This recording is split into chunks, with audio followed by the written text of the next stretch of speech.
what's happening? Welcome back to my channel. My name is D, and today I'm going to be talking about review culture and how it affects how we read and consume media. But before we get into all of that, I got to give a quick shout out to my Plus Ultra Don't Fretters, my top tier supporters on Patreon, JJ Valdez, Peggy Luhu, and Lauren. Thank you so much for your support. You are helping to ensure that I'm able to keep creating content and put it out as frequently as my depression and burnout will allow. If you also want to help support the channel, gain access to my exclusive private Discord server. No, it's not that exclusive. It's pretty easy to get into. You just subscribe to the Patreon. And you also get my monthly video newsletter. So yeah, if you want to help support the channel, consider subscribing to my Patreon at patreon.com/dfretter. If not, no worries, but please don't forget to like this video, subscribe to the page, and hit that noti bell. So I started my YouTube career like 2 years ago. Not quite, like it'll be like 2 years in July. And in that time, I've mostly talked about books. I wanted to break out of BookTube and do some other things, but then I broke. Like mentally, spiritually, physically. And there's been some like good parts of being a YouTuber in that time, but there's been a lot of like challenging things as well. Like I could do a 10 reasons not to start a YouTube channel video like that. And if I'm keeping a buck with you, being a booktuber has really negatively impacted my relationship with reading, which is too bad, but it's also kind of like a weird full circle moment because Book Talk and a bookish podcast that I used to listen to is what got me back into reading as an adult. Like I read a lot as a little kid, but not so much from when I was a teenager until my like late 20s. And now I kind of hate it again. And some people would say that it's because I've read and reviewed mostly books that are outside of my like actual taste, because this channel is kind of built on a foundation of like book talk darling romantic-y books. Looking back, that hasn't really bothered me that much. Like yeah, I've read some stuff that I really didn't enjoy, but like that's fine. I've read a lot of bad books for this channel, but I've also watched a lot of bad movies just in my own personal time. And like, I don't know, like you can enjoy or have fun with anything. And I try to have fun with it on this channel, you know, like making jokes or whatever. At the very least, like trying to make other people laugh with the content. I also want to start talking about some of the bad movies that I've watched on this channel. I'm trying to figure out how to get back into the game right now. I'm trying to figure out what's like sustainable for me. I might be like alternating between books and movies week to week or something. I don't know. I'll figure it out. But the thing that's actually like really negatively impacted my relationship with reading is review culture. Whether you want to or not, I think as soon as you start posting reviews of something online, you are contributing to and participating in that culture. And like maybe culture is a big word. Like it almost sounds like cancel culture, which I don't really think is a real thing. Review culture, I think, is a real thing in the sense that like, what is it? I wrote it down. Culture is the characteristics and knowledge of a particular group of people encompassing language, religion, cuisine, social habits, music, and arts. The Center for Advanced Research on Language Acquisition goes a step further, defining culture as shared patterns of behaviors and interactions, cognitive constructs, and understanding that are learned by socialization. Thus, culture can be seen as the growth of a group identity fostered by social patterns unique to the group. And in that sense, I do think that review culture, especially in like internet bookish spaces, is a real thing, even if it sounds kind of silly. Maybe it doesn't. Maybe I'm just too in my head. But if I wasn't too in my head, wouldn't make a great YouTuber. You know what I'm saying? Within the internet book spaces, whether we're talking about Book Talk, BookTube, Bookstagram, Book Threads, Book Sky,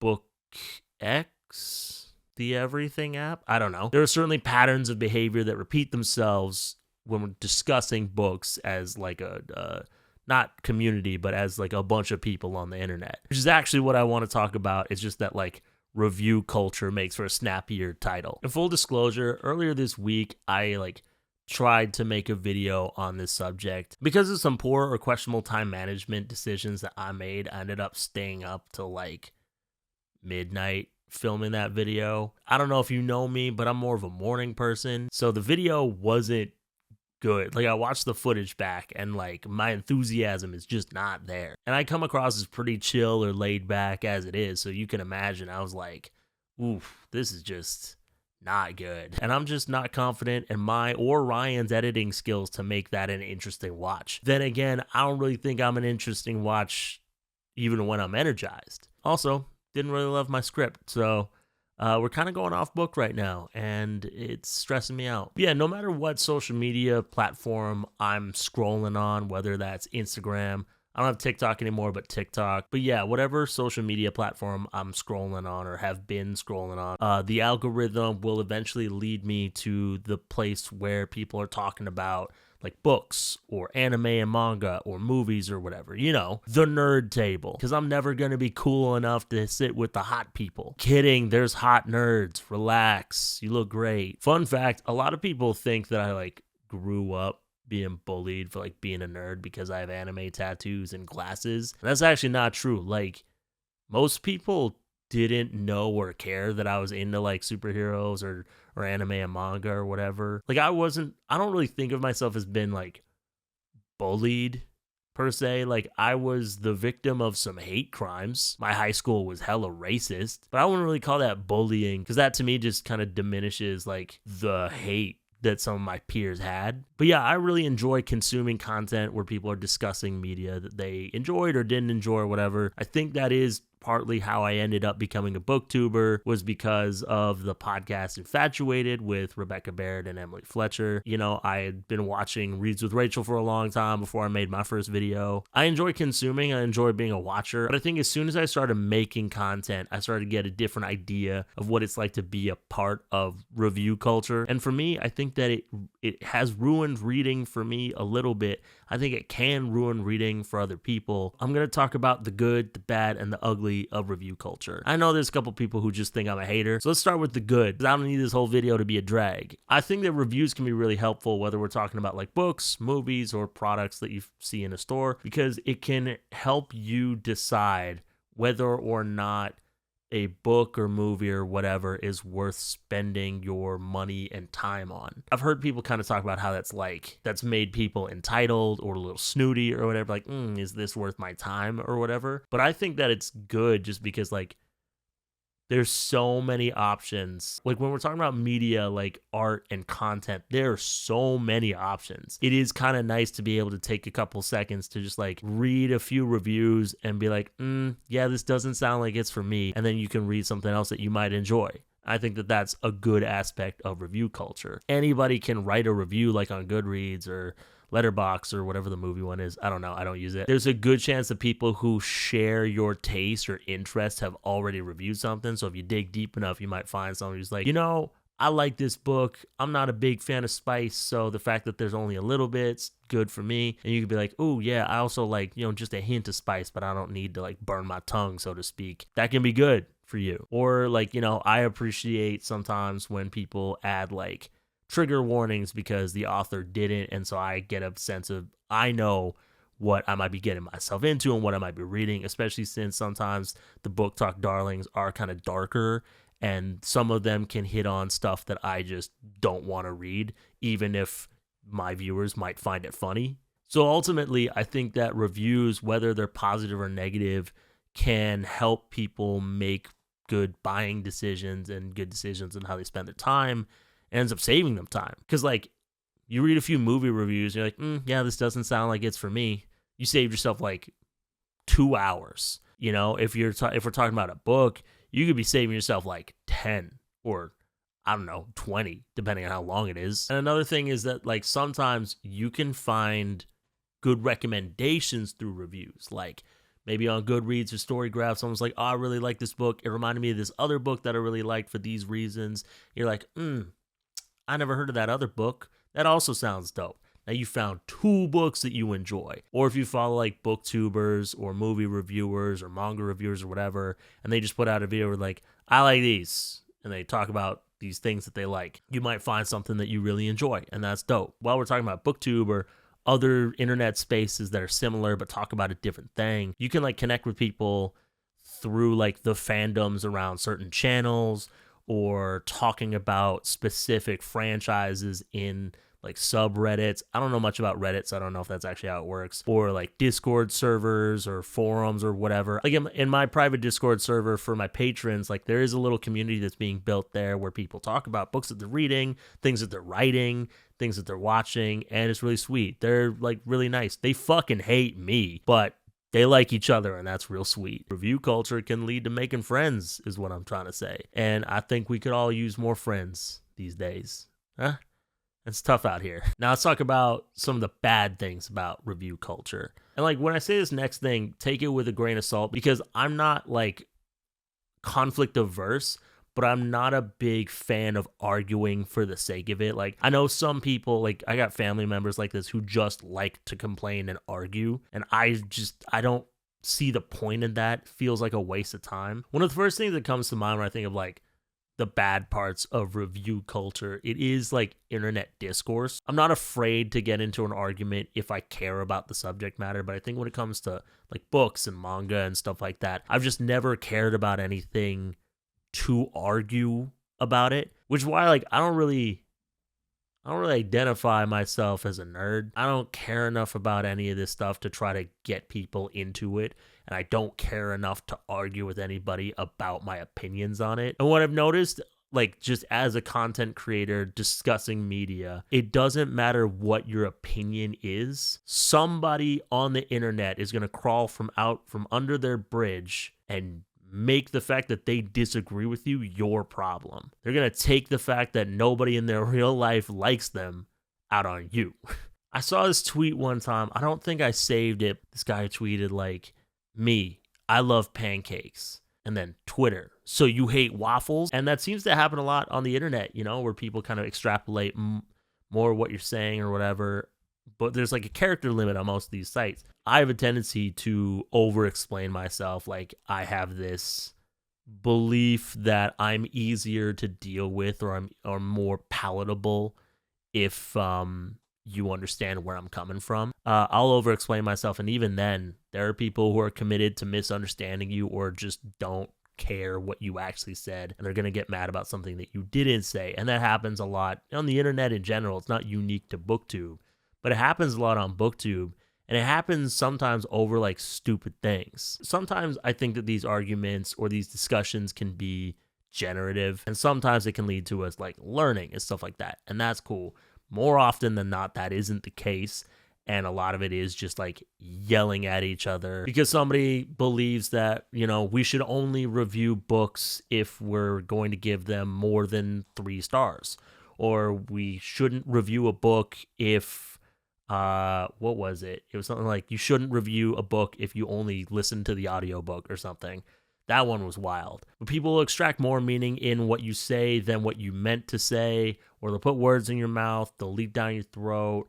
There's people, like, kind of trying to police how you review a book. Don't review a book if you only listen to the audiobook, because that's not reading. If you're not willing to write a poem about how much you love the author and want to be their best friend and go on a moonlit picnic, don't review the book. And then, you know, as a reviewer, I get a lot of, like, very lengthy comments where people are just like, I don't like that you didn't like these aspects of the book. And I'm like, okay, what do you want me to do about it? Like, the video's up. I'm not taking it down because you didn't like it. Just stop watching. I don't know. And because of the nature of, like, what the bit of my channel is or was meant to be, I feel as though I've sort of lost the plot a little bit and maybe took myself a little more seriously than I should have. But that's a different video at a different time. But I have also noticed there's a lot of toxic positivity when it comes to, like, reviewing books, where, you know, like, you can say, like, I don't think this book was good quality, like, I don't think the writing's good, or the world building doesn't make a lot of sense, or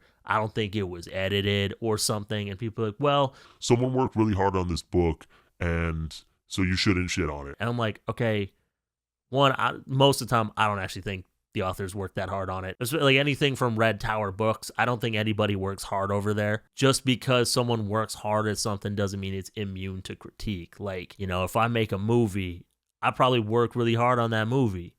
People can still critique it and say that they didn't like it. Don't send me those reviews. You shouldn't do that.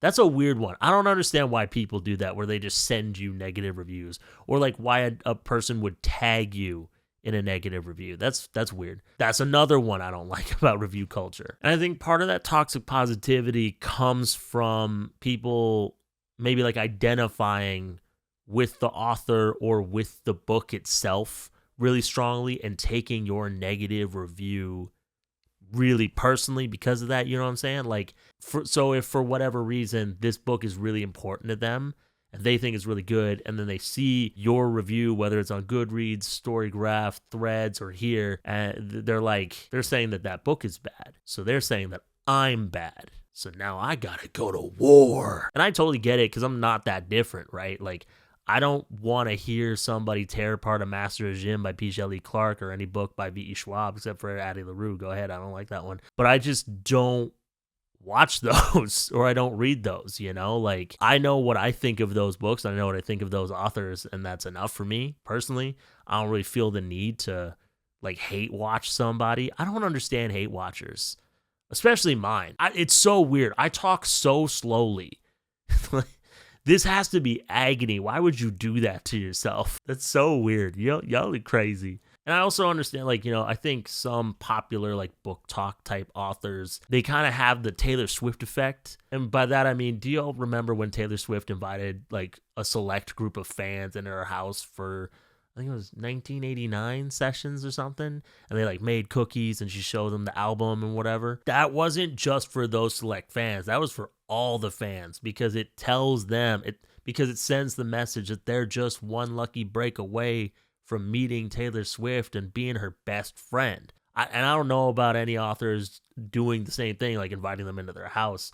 Definitely shouldn't do that, because that seems hella dangerous. I think they do the same thing by, like, kind of stoking the flames of the parasocial relationship and making them feel like they're friends. So, like, Piper C.J. or Tilly Cole's fans will, like, really defend them because that's a friend of theirs. How dare you talk shit about my friend? And then some people really identify with the media because they really love the story or a character or whatever, and they forget that they are not actually friends with this author, or they are not actually this piece of media. I love the song Get Low by Lil Jon and the East Side Boys, but I am not the song Get Low by Lil Jon and the East Side Boys. 369, damn, you're fine. Suck it to me, baby, one more time. From the window to the walls, till the sweat drops down my balls. All these bitches crawl. Oh, ski, motherfucker. Oh, ski, goddamn. Oh, ski, motherfucker. Oh, ski, goddamn. And then lastly, I want to talk about, like, when things get ugly in review culture. From my perspective, things get the ugliest when authors can't handle negative reviews. I understand, like, this is a discourse in and of itself. I personally believe that reviews are for readers, and if authors want feedback, they should get it from beta readers and editors, sensitivity readers, and alike before the book comes out. And if they want to know how things are being received on a larger scale, I think maybe they should have someone else, like, do it for them. And I've gotten pushback on that stance before, and people are like, well, how am I supposed to get better as a writer if I'm not, like, looking at what people are saying? Like, how am I supposed to improve if I'm not watching your videos or whatever? And, like, it's not my job to help you be a better writer. Technically, this isn't my job at all. So, like, I guess it's like a part-time job. Anyways, and the pay is shit. Anyways, and the boss is a dick. I understand being curious, and there's definitely times where I, like, am curious how my artwork is being received as well. It becomes kind of like a not all authors situation, in my opinion, because there's been so many authors who have sort of gone rogue and done some crazy, dangerous, scary things when they don't like what people say. Like, remember Matt Shaw and him dedicating that torture porn book to a reviewer? Piper C.J. allegedly got a burner account and allegedly got friends and family to harass and stalk people who didn't like her book, allegedly. Or when Richard Britton, like, hit a lady with a wine bottle. That shit's dangerous, and I'm not personally afraid of, like, what might happen to me, but I do think that just seeing that this is how some fans of books behave, or this is how some authors behave, it does sort of kill my enthusiasm for reading also. I feel like I'd be hypocritical if I didn't touch on this point also, is that truly, like, being a reviewer and picking up stuff to review can start to negatively impact your reading. There are times where people like do not like my negative reviews of popular romantasy books, and they say like, "Well, you're going too deep into it." It's not that deep. Just shut your brain off and enjoy the book or whatever. And I've never been the kind of person to shut my brain off. Like, I want to critically engage with the stuff that I watch. Like, if I truly do not want to think, I will scroll. And even then, I'm still thinking. I'm an overthinker. That's just how I'm wired, and that's my way with reading. I don't read like exactly for escapism, or like part of my escapism as I want to see how things relate to what's going on around me.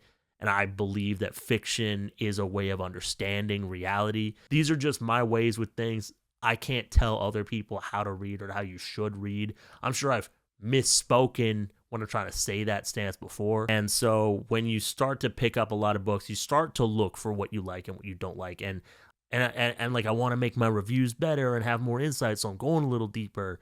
And then it's a lot of work to like take notes and turn those notes into scripts, and then try to think of like something funny to say, and then also like edit a video. And it's a lot of work, and that can also just kill your enthusiasm, because before I was a book reviewer, I just had less to do to read. I could just read a book. Like, in the last couple of months, I haven't really posted a lot, but I've read a lot of books, and none of y'all will ever hear about those unless you're subscribed to my video newsletter, in which case you will. And like, nobody made me be a book reviewer.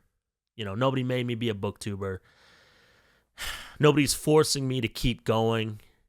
And you can read and not engage with anything online. But I do think if you engage with these internet spaces in some way, shape, or form, like, it is worth considering that maybe, I don't want to tone police when I say this, but I think maybe there's something said about having like healthier discourse instead of like threatening people or telling them to off themselves because they didn't like the same thing as you. Just be like, oh, well, it's too bad you didn't like it. I liked it for these reasons. When you're trying to call people out, maybe we should start trying to call people in more. I understand that doesn't always go well, and this is a work in progress, but I think like when we're having internet discourse, maybe we could remember that there's another person on the other side of the screen, and try to treat each other with a little bit more kindness. And maybe if somebody doesn't like something that you wrote, maybe don't hit them with a wine bottle or dedicate torture porn to them or stalk them. Maybe just be like, there's like a million other people that do like me, so who cares?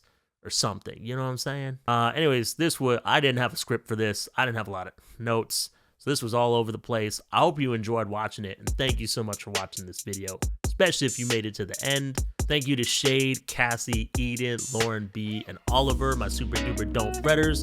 You're helping to support this channel and make sure that I'm able to put out as much content as I possibly can.